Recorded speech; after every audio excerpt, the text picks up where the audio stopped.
Hi everybody, it's Margaret here with 60 and Me. I've got a great topic today for conversation that I hope you find inspiring. It's based on an article written by Sherry Bronson, who is one of our bloggers. I know Sherry personally. I met her in Bali, and so I know her story a little bit, and I just really wanted to share this article that she wrote on. It's called Writing Your Life Story, One Moment at a Time. She's a writer. She's actually a very good writer and very evocative, and she's put together these thoughts about, how we get older. Most of us are retired or thinking about doing that. So more time on our hands is going to be one of the outcomes. The average retiree apparently has about 7.5 hours of leisure. It's a beautiful thing, says Sherry. And how you spend that time is completely up to you. It's completely your time. And for some people, I guess the direction they take is to watch TV, catch up on Netflix, maybe read books. I mean, I'm not saying that's a frivolous thing or a thing that you shouldn't do, but it's just that there's other things you can do, like for Sherry, writing your life story. Now, whether or not you think you have a good story, we certainly have led an interesting life during interesting times. I mean, when you think about the things that have happened during our life, it's just remarkable. And we are the rebel generation. In the 60s, we were the rebels. We were challenging authority. We were challenging the way that things were done. And, we lived through unprecedented change. When we start to think about the innovation and the invention, especially with technology, it's kind of astounding that we can reflect. And I mean, for example, cell phones. I mean, did you have a cell phone that was like as big as a brick? And now they're just, you can hold it with one finger.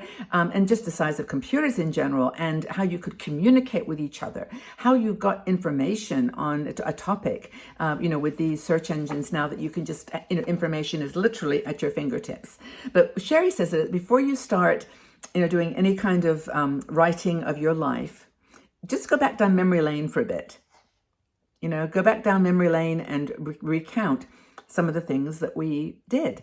Do you remember I had a black and white TV when I was a little kid, and I watched Bonanza, and what else did I watch? I mean, really, there's very little on, but there were like movies that were just in black and white, and we treasured those entertainment moments. Those were great. But think about the things, and she lists some of the things here, and I just want to kind of, in my own mind, reflect on these, which were, we experienced for the first time. I mean, we take it for granted these days, but it's like we witnessed men walking on the moon. The moon. We had friends who went to Vietnam, and we had many that didn't come back. And those who did come back were changed forever. We know that. School classes, remember our school classes when we were told that President Kennedy had been shot? Another one for me was when John Lennon had been shot.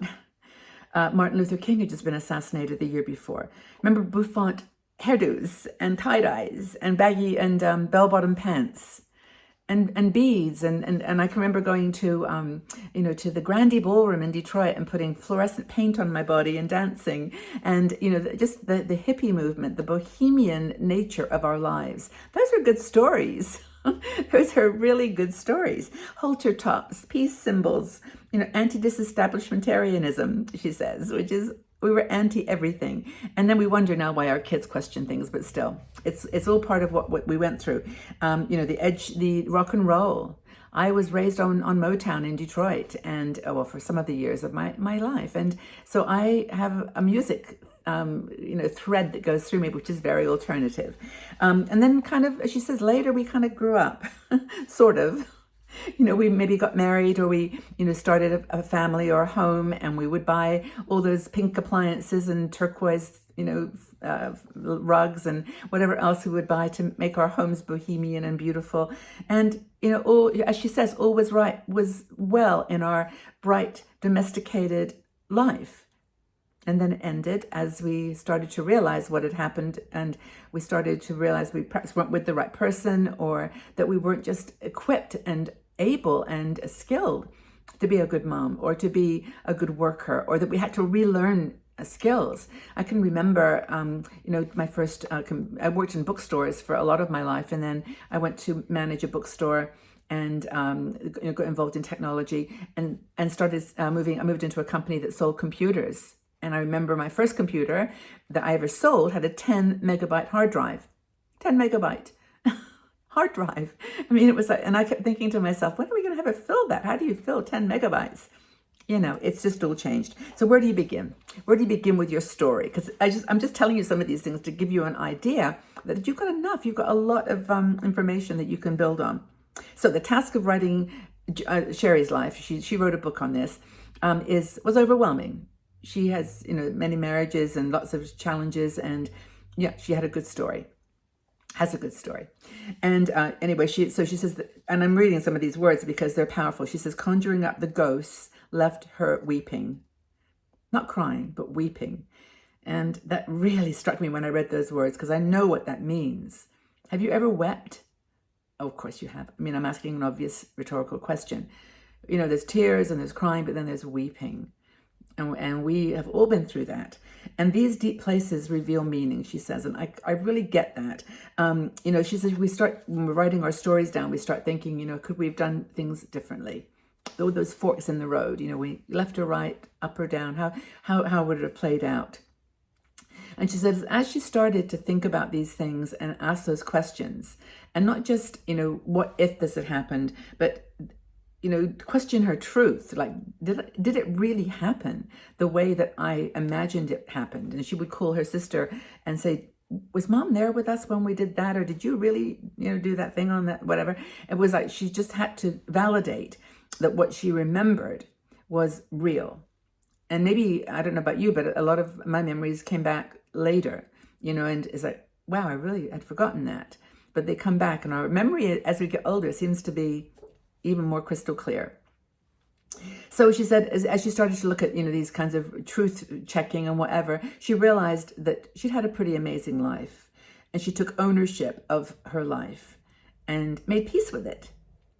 And that's the point then that you can start writing.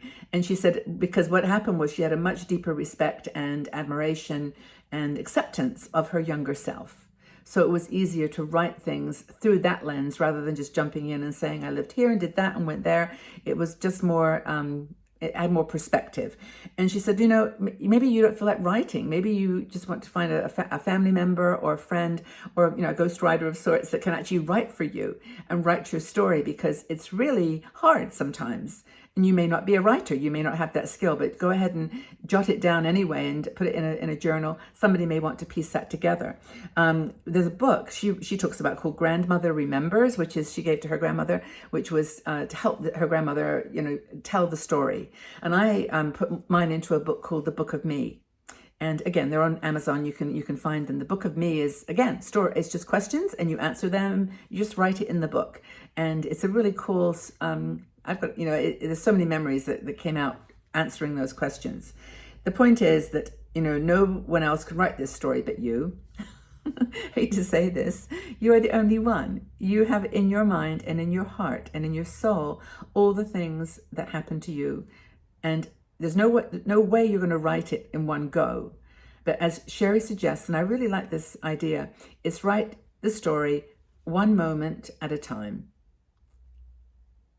There's a book she talks about in her article, which I actually knew about and had read many times. It's called Bird by Bird, and it's by Anne Lamott. And Anne Lamott is a fabulous writer, and she wrote this book about writing. And it was exactly on this topic, which is just, I think it started because she asked her uncle or something, how do I write this story down? And he goes, bird by bird, Anne, just bird by bird, one bird at a time.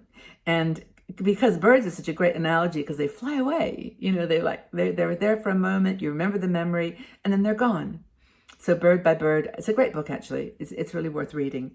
So, and also 60andMe has got lots of articles for you to read to remind you about how to approach this writing your life story one moment at a time.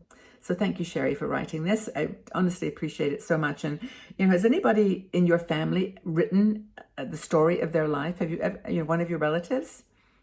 Have you read it? Did you learn anything? And have you written your life story? Have you written it in journals, or maybe taken the effort to actually write it down step by step, bird by bird?